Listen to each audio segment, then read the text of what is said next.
How well do you really know the people closest to you? Your best friend, your spouse, your sibling, the person you trust with your deepest secrets, your darkest fears, your biggest dreams. What if everything you thought you knew about them was a lie? What if the love they showed you was actually obsession wearing a mask? What if the person who said, "I'll always be there for you," actually meant, "I'll never let you go, even if it means killing you"? Welcome to Secret Witness, the channel where we uncover crime, betrayal, the darkest secrets people try to hide. Every day we bring you gripping true crime-inspired stories that will shock you, haunt you, and make you question what really happens behind closed doors. So before we dive into today's chilling story, make sure you subscribe and ring the bell icon, so you'll never miss a single twist. May 14th, 2023. Portland, Oregon. A bride said "I do" at 2:18 p.m. By 2:53 p.m., she was dead on the floor of her bridal suite, strangled, still in her wedding dress. 35 minutes. That's all it took for the happiest day of her life to become her last. The guests were all accounted for in the reception hall. So who killed Jennifer Hayes in those 35 minutes? The answer will make you question everything you think you know about love, friendship, and the monsters that hide behind familiar faces. Before we dive into this twisted case, I need you to do something. Drop a comment right now telling us where you're watching from, because what you're about to hear is one of the most disturbing wedding day murders in recent history. And here's the real question I want you to think about as this story unfolds. At what point in this case do you think you'll figure out who the killer is? Drop your prediction in the comments. Let's see how many of you can spot the warning signs before the truth is revealed. Because I promise you, the person who murdered Jennifer Hayes was hiding in plain sight the entire time. And the signs were there. They were always there. We just weren't looking in the right place. Let me take you back to the beginning. Back to when everything still seemed possible. Back to when Jennifer Hayes believed in happily ever after. Back to a Tuesday morning that would change everything. Jennifer Marie Hayes was 28 years old, and if you asked anyone who knew her, they'd tell you the same thing. She was the kind of person who lit up a room. Warm. Genuine. The type of friend who remembered your birthday, who showed up when you needed her, who made you feel like you mattered. She worked as a graphic designer for a tech startup in downtown Portland. Good at her job. Creative. Ambitious. But more than that, she was kind. She brought donuts for the office every Friday. She stayed late to help coworkers with their projects. She was the person everyone wanted on their team. But Jennifer's love life? That had been a disaster. A string of failed relationships. Guys who seemed perfect at first but turned out to be emotionally unavailable or immature or just not ready for something serious. By 28, Jennifer was starting to wonder if she'd ever find someone who truly got her. Her best friend Sarah would always comfort her, telling her that she was too good for those guys, that she deserved someone who saw how amazing she was. Sarah Mitchell had been Jennifer's best friend since their freshman year at Portland State University. 10 years of friendship. 10 years of late-night conversations, road trips, inside jokes, shared secrets. They'd seen each other through breakups, job losses, family drama, everything. Jennifer trusted Sarah more than anyone else in the world. Sarah was the sister she'd never had. The person who knew her better than she knew herself. Or so Jennifer thought. November 3rd, 2022. A Tuesday morning. Jennifer was running late for work, which was unusual for her. She'd overslept, missed her usual bus, and now she was rushing into the coffee shop on the ground floor of her office building with exactly 3 minutes to spare before her morning meeting. The line was long. Jennifer checked her phone anxiously, watching the clock tick down. Finally, she reached the front. And that's when she saw him. David Cross. Software engineer. Worked on the 3rd floor. She'd seen him around the building for months but never actually talked to him. He was handsome in that casual, nerdy way, dark-rimmed glasses, slightly messy brown hair, a smile that made his whole face light up. They both reached for the last blueberry muffin at the exact same time. Their hands touched. They both laughed, embarrassed. David told her to take it, joking that he was trying to cut back on carbs anyway. Jennifer laughed and said she'd fight him for the muffin because she was dangerous when hungry. They had that instant chemistry, that spark that you can't fake. David offered to buy her coffee as a peace offering. Jennifer had a meeting in 2 minutes but found herself saying yes to a RAINN check. Tomorrow, same time, same place. She didn't make it to her meeting on time. But she didn't care. Because something had just shifted in her world. Something that felt like destiny. That coffee date turned into lunch. Lunch turned into dinner. Dinner turned into a weekend hike. Within 3 weeks, Jennifer and David were inseparable. And for the first time in years, Jennifer felt like she'd found someone who truly saw her. David was kind, thoughtful, funny. He remembered the little things, how she liked her coffee, that she hated cilantro, that she always got cold in movie theaters. He asked about her day and actually listened. He made her laugh until her stomach hurt. Jennifer's mother, Carol, noticed the change in her daughter immediately. She told Jennifer she was glowing, that this David must be something special. Jennifer admitted, somewhat shyly, that she thought he could be the one. Even though it was early, she could feel it. Sarah was the first friend Jennifer told. They met for brunch at their favorite spot, and Jennifer couldn't stop talking about David. She gushed about how amazing he was, how genuine, how he made her feel like the best version of herself. Sarah smiled, but something flickered in her eyes. Something Jennifer didn't catch. Sarah's response was careful, measured.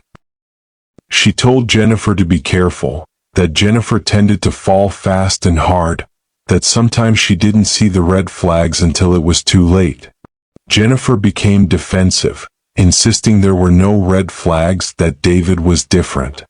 Sarah backed off slightly, saying she just didn't want to see Jennifer get hurt again, that she was just looking out for her best friend. What Jennifer didn't know, what she couldn't have known, was that Sarah didn't want to protect Jennifer from getting hurt. Sarah wanted to protect Jennifer from David. Because Sarah didn't want to share Jennifer with anyone. Sarah had been in love with Jennifer for years. Quietly. Secretly. Hopelessly. Every boyfriend Jennifer had, Sarah had hated. Every breakup, Sarah had secretly celebrated. Because it meant Jennifer was still available. Still single. Still hers in some twisted way. But David? David was different. Jennifer wasn't just dating him. She was falling in love with him. And Sarah could see it. Could feel Jennifer slipping away from her. And it was killing her. 3 months into their relationship, David asked Jennifer to move in with him. It was fast, they both knew that. But it felt right. They'd already been spending every night together anyway. Why keep paying for 2 apartments?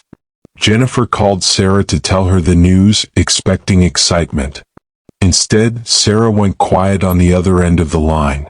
When she finally spoke, there was tension in her voice. She questioned whether Jennifer really knew David well enough after only 3 months. Jennifer was confused by the reaction.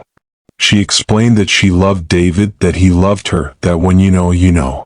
Sarah pushed back harder, asking if Jennifer really knew or if she just wanted it to be real so badly that she was ignoring warning signs. Jennifer was hurt. She asked what warning signs Sarah was talking about, pointing out that Sarah had barely even spent time with David. Sarah backed off, apologizing, saying she was just being overprotective. But Jennifer couldn't shake the feeling that something was off. Sarah's reaction bothered her. It wasn't like Sarah to be unsupportive. She mentioned it to David that night.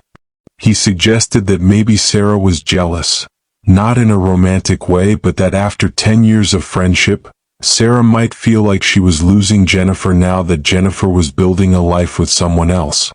David said to give Sarah time, that she'd come around. David was right about one thing. Sarah was jealous. But he was wrong about everything else. This wasn't about losing a best friend. This was about losing the love of Sarah's life. And Sarah wasn't going to come around. She was going to do whatever it took to get Jennifer back. 6 months into their relationship, David planned a weekend trip to Cannon Beach. It was Jennifer's favorite place. She'd been going there since she was a kid. The rugged coastline, the iconic Haystack Rock, the little beach town charm. She'd always said if she ever got married, she wanted photos taken there. They arrived on a Friday evening in April. The weather was perfect, cool but clear, the kind of Oregon spring day that makes you forget about all the rain. They had dinner at a little seafood restaurant overlooking the ocean, walked on the beach hand in hand, watched the sunset paint the sky in shades of pink and orange. The next morning, David woke Jennifer up early, saying he wanted to show her something. Despite her protest that nothing was worth seeing at 6 a.m., he insisted she trust him. He drove them to a secluded spot on the beach, a place where they were completely alone except for the seagulls and the sound of the waves crashing against the shore. The sun was just starting to rise, turning the ocean into liquid gold.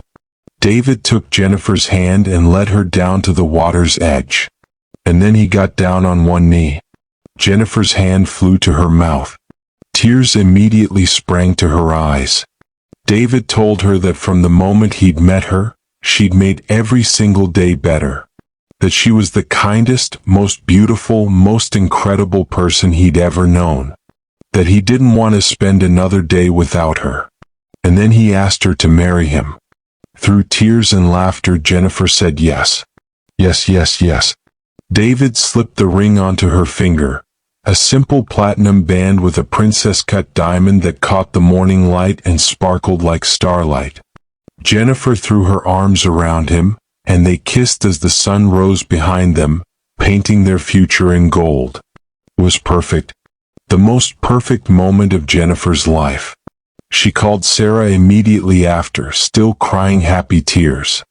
She was breathless with excitement, telling Sarah that David had proposed, that she was engaged, that they were getting married. There was a long pause on the other end of the line. Too long. Sarah's voice when she finally spoke was flat, emotionless. Just one word, wow. Congratulations. Jennifer's excitement dimmed. She asked Sarah if she was okay because she didn't sound happy. Sarah forced some enthusiasm into her voice, saying she was happy, just surprised because they'd only been together 6 months. Jennifer became defensive again, repeating that when you know, you know. She said she thought Sarah would be excited for her. Sarah apologized and asked for all the details about the proposal. Jennifer spent the next 20 minutes describing everything, trying to recapture that joy she'd felt on the beach. But something about Sarah's reaction had dampened it. Just a little. Just enough to plant a seed of doubt. Why wasn't Sarah happy for her? The wedding was set for May 14, 2023. Jennifer and David chose Riverside Manor, the venue Jennifer had been dreaming about since college. It was expensive, but they'd been saving. And this was a once-in-a-lifetime event. They wanted it to be perfect. Jennifer asked Sarah to be her maid of honor. Of course she did.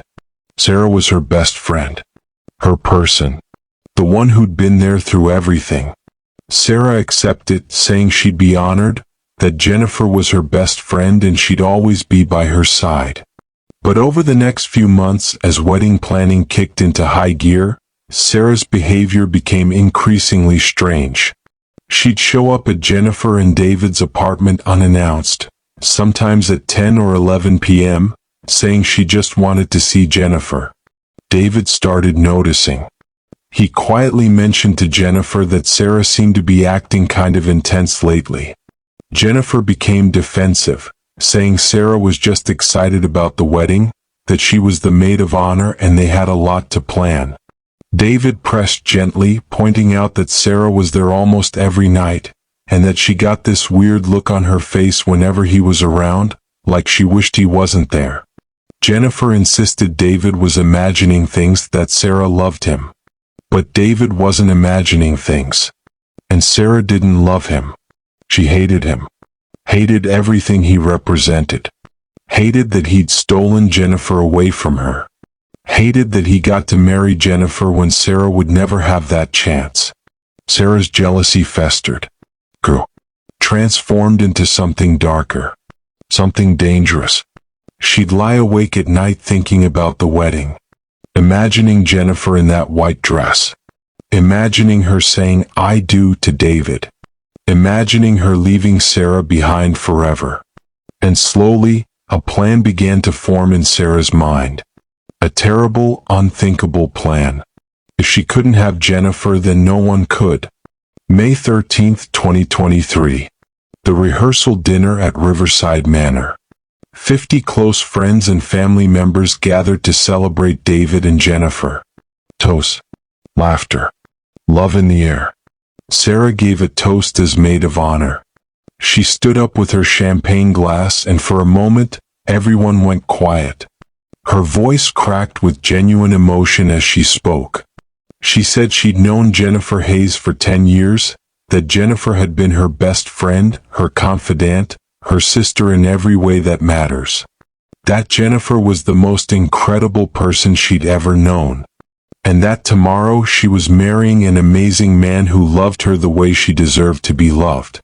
Sarah paused, looking directly at Jennifer, tears streaming down her face. She said she just wanted Jennifer to know that she loved her more than anything in this world. And no matter what happens, that would never change. Jennifer would always be her person. Always. The room erupted in applause. Jennifer was crying too, moved by Sarah's words. She got up and hugged her best friend tight, whispering that she loved Sarah too, thanking her for always being there. What Jennifer didn't know was that Sarah had meant every word. She loved Jennifer more than anything. And that love had twisted into something dark and obsessive and deadly. Later that night, after the rehearsal dinner ended, Sarah pulled Jennifer aside, saying they needed to talk alone. They walked out to the gardens, away from everyone else. The night was cool and quiet. Stars overhead. The river rushing in the distance. Sarah was trembling as she spoke. She said she needed to tell Jennifer something she should have told her a long time ago. Jennifer became concerned, saying Sarah was scaring her, asking what was wrong. And then Sarah confessed. She told Jennifer she was in love with her, that she had been for years, that she knew Jennifer didn't feel the same way, that she knew Jennifer was marrying David tomorrow, but she had to tell her. She couldn't let Jennifer get married without knowing the truth. Jennifer froze. The world seemed to tilt on its axis. She stared at Sarah, trying to process what she'd just heard. She said she didn't know what to say. Sarah became desperate. She asked Jennifer to call off the wedding, to give them a chance, to admit she felt something for Sarah too. Jennifer's response was gentle but firm. She said she loved Sarah, but not like that. That Sarah was her best friend, her sister, but she was in love with David. She was marrying him tomorrow. That wasn't going to change. Sarah's face crumpled. She looked devastated, destroyed. She apologized, saying she shouldn't have said anything, asking Jennifer to forget she'd mentioned it, saying she didn't want to ruin the wedding. Jennifer tried to express concern, suggesting that maybe Sarah should talk to someone, that this wasn't healthy. But Sarah cut her off, insisting she was fine, that it was just pre-wedding emotions, asking Jennifer to ignore everything she just said. They walked back to the reception in silence. Jennifer was shaken, confused. Part of her wanted to tell David what had just happened, but she didn't want drama. Not the night before her wedding. So she said nothing. It was the last private conversation Jennifer and Sarah would ever have. May 14, 2023. The day Jennifer had been dreaming about for months. The day everything was supposed to be perfect. Jennifer woke up at 6:30 a.m. in her hotel suite at Riverside Manor. Sunlight streamed through the windows. Birds singing outside. A perfect spring day. Her mother was already awake, bustling around the suite, organizing breakfast for the bridal party. She greeted Jennifer warmly, calling her "my beautiful bride," and asking how she'd slept. Jennifer admitted she'd barely slept, that she'd kept having weird dreams, but she was okay. Just excited. And terrified. She asked if it was normal to be this nervous. Her mother reassured her completely, saying every bride felt this way, that Jennifer loved David and he loved her, and that was all that mattered. Everything else was just details. By 9 a.m., the bridal suite was full. Jennifer's mother, her sister Rebecca, 3 bridesmaids from college, and Sarah. Sarah, who had barely slept. Sarah, who had spent the entire night staring at the ceiling, thinking about Jennifer's rejection, feeling something inside her break irreparably. Sarah, who had made her decision. Rebecca noticed immediately, commenting that Sarah looked exhausted, asking if she'd slept at all. Sarah's voice was hollow as she responded that she hadn't really, that she was just too excited, that it was a big day. Rebecca told her coffee was available, joking that Sarah would need it to keep up with Jennifer today. Sarah poured herself coffee with shaking hands. She watched Jennifer getting her hair done, laughing at something one of the bridesmaids said, glowing with happiness. And Sarah felt nothing but rage. Because Jennifer had everything, marriage, a future. And Sarah had nothing. Just this aching, all-consuming love for someone who would never love her back. Hair. Makeup. The dress. Jennifer's wedding dress was stunning. Classic A-line silhouette. Delicate lace sleeves. A cathedral train that flowed behind her like water. She looked like a princess from a storybook. When she put it on and looked at herself in the mirror, she started crying. She asked her mother if this was real, if this was actually happening. Her mother, tears in her own eyes, confirmed it was real. That Jennifer was getting married to a wonderful man who loved her more than anything. Sarah stood in the corner watching. And something inside her snapped. This was it. This was the moment. Once Jennifer walked down that aisle and said, "I do," she would be lost to Sarah forever. There would be no going back. No second chances. No way to keep Jennifer for herself. Sarah's hands clenched into fists. At 1:45 p.m., the photographer gathered everyone for bridal party photos in the gardens. Sarah stood beside Jennifer, holding her bouquet, smiling for the camera. But if you look at those photos now, and investigators would examine every single one, you can see it. The emptiness in Sarah's eyes. The forced smile. The way her hands are trembling slightly. The look of someone who's already decided to do something terrible. At 2 p.m. the ceremony began. 200 guests filled the white chairs in the garden ceremony space overlooking the river. The string quartet played.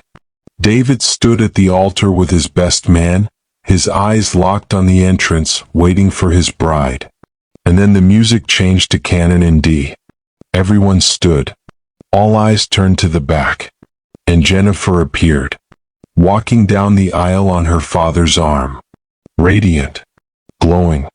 The most beautiful she'd ever looked in her entire life. Her eyes found David's and they both started crying immediately. Her father whispered to her, asking if she was ready. Jennifer, tears streaming down her face, said she was so ready. He kissed her cheek and placed her hand in David's. David squeezed her hand tight, mouthing the words, "I love you." The ceremony was perfect. Traditional vows that made half the guests cry. David's voice shaking as he promised to love Jennifer for the rest of his life. Jennifer's voice strong and clear as she promised the same. The officiant smiled and said those famous words, "By the power vested in me by the state of Oregon, I now pronounce you husband and wife. David, you may kiss your bride." David cupped Jennifer's face in his hands and kissed her like she was the only person in the world. The guests erupted in applause and cheers. The string quartet played triumphantly. Jennifer and David turned to face their friends and family, beaming, their hands clasped together. The officiant announced with pride that he had the honor to present, for the very first time, Mr. and Mrs. David Cross. More applause. More cheers. Everyone was standing, clapping, throwing flower petals. Everyone except Sarah. She stood at the front of the altar, still holding Jennifer's bouquet, tears streaming down her face. Not happy tears. Tears of absolute devastation. Because she just watched the love of her life marry someone else. And in that moment, Sarah made her final decision. Jennifer had to die. The ceremony ended at 2:35 p.m. The plan was for the newlyweds to take photos with the bridal party while guests moved inside for cocktail hour. Then the grand entrance at 3:30 p.m. for the first dance. Jennifer was glowing. She couldn't stop smiling. Couldn't stop looking at her ring. Couldn't stop kissing her husband. She kept exclaiming to David that they did it, that they were actually married. David grinned and asked how it felt to be Mrs. Cross. Jennifer said it felt perfect. Everything felt perfect. After group photos at 2:40 p.m., Jennifer excused herself. She wanted to touch up her makeup and take a moment to breathe before the reception. It had been an emotional day and she needed 5 minutes to herself. She told David she'd be right back, that she just needed to fix her lipstick and collect herself, that everything had been so overwhelming in the best way. David pulled her close, joking that he couldn't be away from his wife for more than 10 minutes, that it was probably against the law or something. Jennifer laughed, promising she'd only be 10 minutes. She kissed him one more time. She gathered up her train and headed back toward the main building, toward the bridal suite where she'd gotten ready that morning. She was walking on air. The happiest she'd ever been in her entire life. She had no idea she only had 13 minutes left to live. Sarah watched Jennifer go. And then, after waiting exactly 60 seconds, Sarah followed. Jennifer reached the bridal suite at 2:42 p.m. She pushed open the door, stepped inside, and immediately went to the mirror to check her makeup.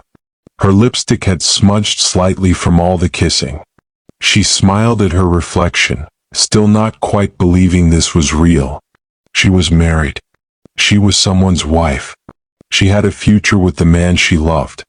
Behind her, the door opened quietly. Jennifer glanced in the mirror and saw Sarah's reflection. She was surprised but not alarmed, asking Sarah what she was doing there, saying she thought Sarah was with the others. Sarah's voice was flat, emotionless as she said she needed to talk to Jennifer. Alone. Jennifer turned around, asking if this was about last night. She said she meant what she'd said.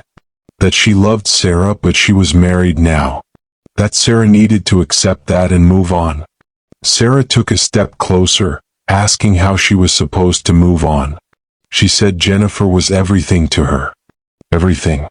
And Jennifer had just thrown it all away for David. Jennifer became concerned, saying Sarah was scaring her. She suggested Sarah should go back outside, that they could talk about this later, after the reception. Sarah cut her off. She said there wouldn't be a later. Asked if Jennifer didn't understand. Then she said something chilling, "If I can't have you, then no one can." And then Sarah's hands were around Jennifer's throat. Jennifer tried to fight, tried to scream. But Sarah was stronger than she looked. Fueled by months of obsession, jealousy, and rage, Jennifer managed to choke out Sarah's name, begging her to please stop. But Sarah didn't stop.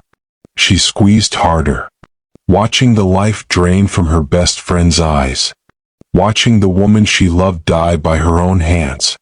It took 2 minutes and 37 seconds. 2 minutes and 37 seconds of Jennifer fighting for air, fighting for life, realizing, in those final horrible moments, that her best friend was killing her. that the person she trusted most in the world had betrayed her in the worst way imaginable. And then Jennifer went still. Sarah released her grip. Jennifer's body crumpled to the floor, her wedding dress pooling around her like angel wings. Her eyes open, her face pale. Dead. Sarah stood there for a moment, breathing hard, staring at what she'd done. Then, methodically, she straightened her bridesmaid dress, wiped her tears, checked her reflection in the mirror. She looked fine. No one would suspect anything. At 2:53 p.m., Sarah walked calmly out of the bridal suite, closed the door behind her, and rejoined the wedding guests in the reception hall. She smiled. She chatted. She pretended everything was fine. Jennifer Hayes, age 28, lay dead on the floor of her bridal suite. Married for 35 minutes. At 2:58 p.m., Jennifer's sister Rebecca started looking for her. The first dance was coming up soon, and Jennifer still hadn't returned from the bridal suite. Rebecca asked another bridesmaid if she'd seen Jennifer.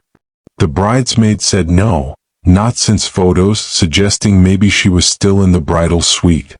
Rebecca headed toward the main building. Something felt off. She couldn't explain it. Just a feeling. A sister's intuition. She reached the bridal suite and knocked, calling out to Jennifer that everyone was waiting, that they were about to do the first dance. No answer. Rebecca tried the door. It was unlocked. She pushed it open, expecting to find Jennifer touching up her makeup or maybe taking a quick phone call. Instead, she saw her sister lying on the floor. Rebecca's scream echoed through the entire venue. A primal, agonized sound that made everyone within earshot stop what they were doing. David got there first, running at full speed from the gardens. He burst into the bridal suite and saw Jennifer, his wife, his bride, lying motionless on the floor in her wedding dress. He screamed and over and over, the word becoming almost unintelligible. He dropped to his knees beside her, grabbing her hand, trying to wake her up. Her skin was already going cold. Her lips were blue. There were dark bruises on her neck in the shape of fingers. David screamed for someone to call 911, begging, pleading for help. His best man pulled out his phone with shaking hands. Other guests were crowding the doorway trying to see, gasping in horror. Sarah pushed her way through the crowd. She looked at Jennifer's body. And on her face, for just a split second, was something that looked almost like satisfaction. Then she arranged her expression into shock and horror. She cried out, her voice breaking, asking what had happened, calling Jennifer's name. The police arrived within 7 minutes. Paramedics right behind them. But it was too late. Jennifer Hayes was dead. Had been dead for at least 5 minutes. The medical examiner would later determine the cause of death. Manual strangulation. Someone had choked her with their bare hands until she stopped breathing. On what was supposed to be the happiest day of her life, Jennifer Hayes was murdered. And her killer was standing right there in the crowd, crying fake tears, playing the devastated best friend. 35 minutes. That's all it took for love to become loss, for celebration to become tragedy, for a wedding to become a crime scene. 200 guests, one bride, one killer, who strangled Jennifer Hayes in her wedding dress. And why would anyone want to murder a bride on her wedding day? The answer would shock everyone who knew them, because the truth was hiding in plain sight all along. Stay with us as we dive deeper. Riverside Manor went from a celebration to a crime scene in seconds. Police surrounded the venue. No one could leave. 200 wedding guests were now 200 potential suspects or witnesses. Detective Maria Rodriguez arrived on scene within minutes. She was a 20-year veteran of the Portland Police Bureau. She'd worked hundreds of homicides. But a bride murdered at her own wedding? This was a first. She examined the crime scene carefully. No signs of forced entry. No signs of struggle. The room wasn't ransacked. Jennifer's jewelry was still on. Her purse was untouched. This wasn't a robbery. This was personal. And in Detective Rodriguez's experience, when someone is strangled, especially a woman, it's almost always someone they know. Someone close. Manual strangulation is intimate. It's personal. You have to look your victim in the eyes as they die. The first suspect was obvious, the groom. David Cross was inconsolable. His groomsmen had to physically restrain him from the crime scene. He kept screaming that they'd just gotten married, demanding to know who would do this to her. But Detective Rodriguez had seen this before. Grieving husbands who turned out to be killers. Tears that were just for show. She needed to interrogate him immediately. David was brought to a private room. Detective Rodriguez sat across from him, watching his body language, listening for inconsistencies. She asked him to walk her through the timeline. David explained that after the ceremony ended at 2:35 p.m., they'd taken photos with the bridal party. Around 2:40 p.m., Jennifer said she needed to touch up her makeup. She went to the bridal suite alone. That was the last time he saw her alive. Rodriguez asked where David was between 2:40 and 2:53 p.m., the window when Jennifer was murdered. David's answer was ironclad. He was with his groomsmen taking photos in the garden with the photographer. There were dozens of time-stamped photos proving he was exactly where he said he was. Plus, at least 30 witnesses saw him the entire time. David Cross couldn't have killed his wife. He had an airtight alibi. So who did? Detective Rodriguez requested all security footage from Riverside Manor. The venue had cameras covering most common areas, though notably, not inside the private bridal suite itself. The tech team pulled up the footage and started scrubbing through the timeline. At 2:42 p.m., they saw Jennifer entering the hallway leading to the bridal suite. She was alone, gathering up her wedding dress train, smiling. Then at 2:43 p.m., someone else entered that same hallway. Someone wearing a bridesmaid dress. The camera angle didn't capture the person's face clearly, but the time frame was damning. This person entered the hallway 60 seconds after Jennifer, and they were heading toward the bridal suite. At 2:53 p.m., that same person emerged from the hallway, walking calmly back toward the reception area, adjusting their dress, wiping their eyes. Detective Rodriguez asked for the names of all the bridesmaids. There were 4. 3 college friends. And the maid of honor, Sarah Mitchell. Sarah Mitchell, Jennifer's best friend of 10 years. The person who'd given that emotional toast the night before. The person who'd stood beside Jennifer at the altar just hours ago. Rodriguez pulled Sarah's information. Single. 29 years old. Graphic designer, same as Jennifer. They'd met in college and had been inseparable ever since. Something about this felt off to Rodriguez. Best friends for 10 years. That kind of relationship. Sometimes it's more complicated than people realize. She needed to talk to Sarah. Immediately.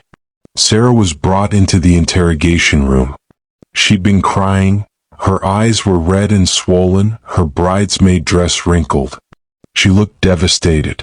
Broken. Detective Rodriguez started gently.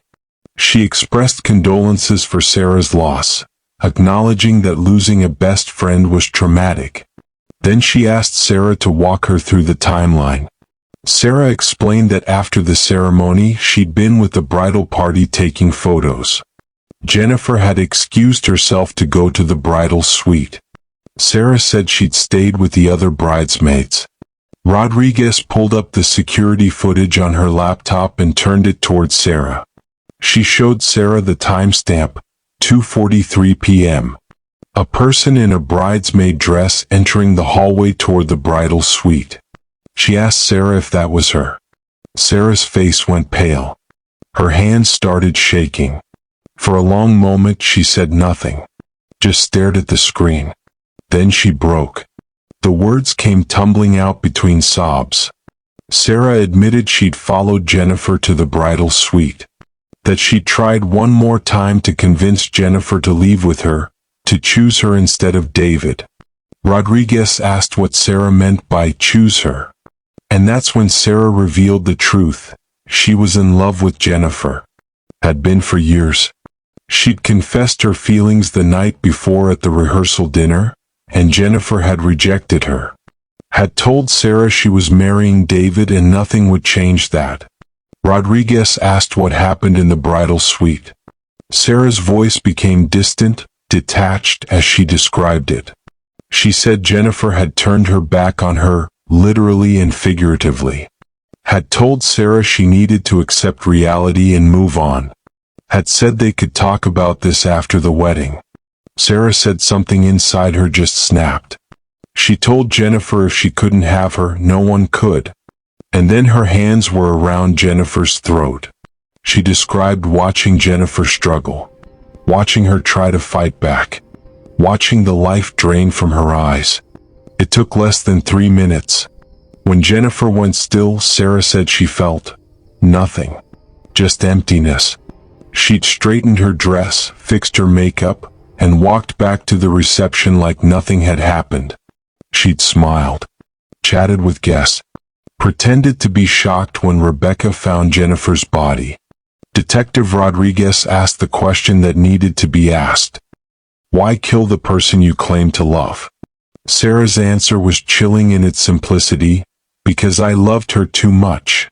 And if she couldn't love me back, then she didn't deserve to be happy with anyone else. But the confession was just the beginning. When investigators searched Sarah's apartment, they found something that made this case even more disturbing. Journals. Years' worth of journals detailing Sarah's obsession with Jennifer. Entries dating back 7 years, long before David ever entered the picture. Entries describing how Sarah had systematically sabotaged Jennifer's previous relationships. She'd catfished Jennifer's ex-boyfriends, sending them fake messages from Jennifer to start fights. She'd spread rumors about Jennifer to drive wedges between her and potential partners. She'd even hacked into Jennifer's dating app profiles and unmatched her with promising connections. All of it was documented. Sarah had been orchestrating Jennifer's romantic failures for years, ensuring that Jennifer would remain single and available. Ensuring that Jennifer would always need Sarah. When David came along and Sarah's usual tactics didn't work, when Jennifer fell too hard, too fast, and the relationship became too serious to sabotage, Sarah realized she'd lost control. That's when she started planning the murder. Investigators found search history on Sarah's laptop. How long does strangulation take? Can you be charged with murder at a wedding? Do wedding venues have security cameras? The searches dated back 3 months, right after Jennifer announced her engagement. This wasn't a crime of passion. This wasn't a spontaneous act of jealousy. Sarah Mitchell had been planning to murder Jennifer Hayes for months. She'd just been waiting for the perfect moment. And what better moment than the wedding itself? The ultimate act of possession disguised as devotion. Sarah Mitchell was arrested at the wedding venue, still wearing her bridesmaid dress. She didn't resist. Didn't try to run. She simply allowed herself to be handcuffed and led away while 200 wedding guests watched in horror. The trial lasted 6 weeks. The prosecution presented overwhelming evidence. The security footage, the confession, the journals, the search history. Sarah's defense attorney tried to argue temporary insanity, that Sarah had experienced a psychotic break brought on by unrequited love. But the journals proved premeditation. The search history proved planning. This wasn't insanity. This was obsession that had calcified into something dark and deadly. The jury deliberated for less than 4 hours. Guilty of first-degree murder. At sentencing, David Cross gave a victim impact statement. He stood before the court, his voice shaking, and described what Sarah had taken from him. He said Jennifer was supposed to be his wife. They were supposed to grow old together, have children, build a life. And Sarah had stolen all of that in less than 3 minutes of rage and selfishness. He told Sarah that she didn't love Jennifer. Love doesn't destroy. Love doesn't possess. Love doesn't kill. What Sarah felt was obsession, and she twisted it into something monstrous. Sarah showed no emotion during his statement, just stared straight ahead with empty eyes. Jennifer's mother, Carol, also spoke.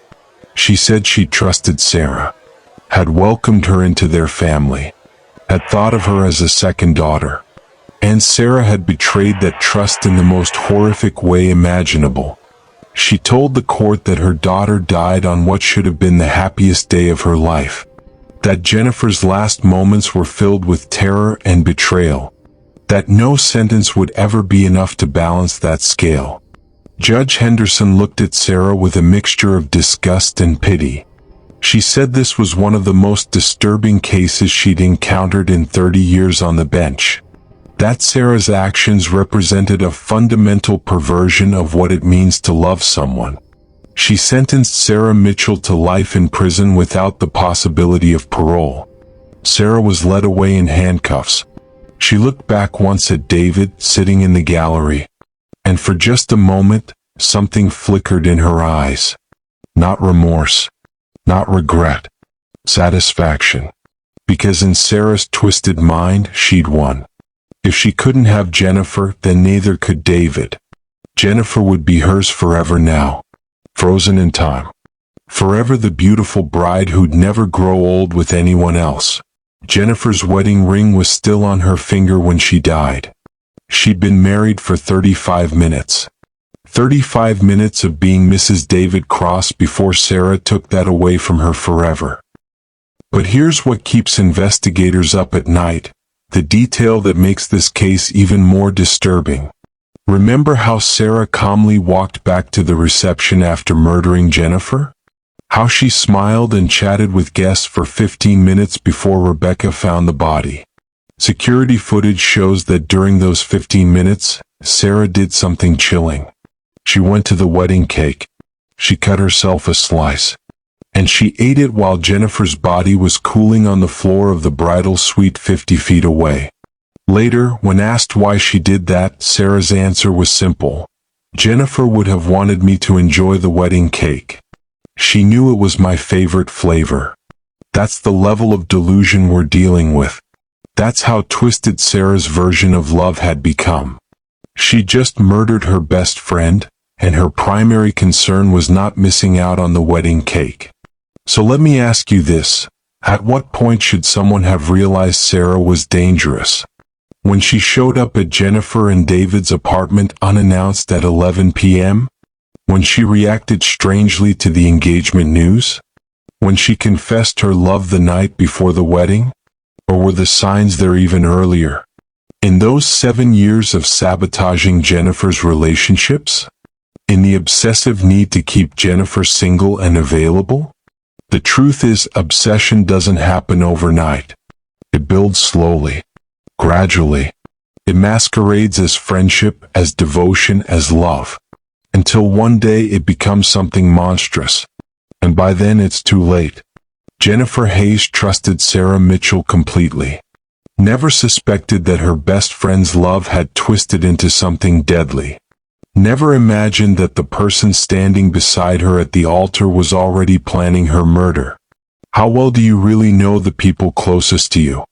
That's the question this case forces us to ask.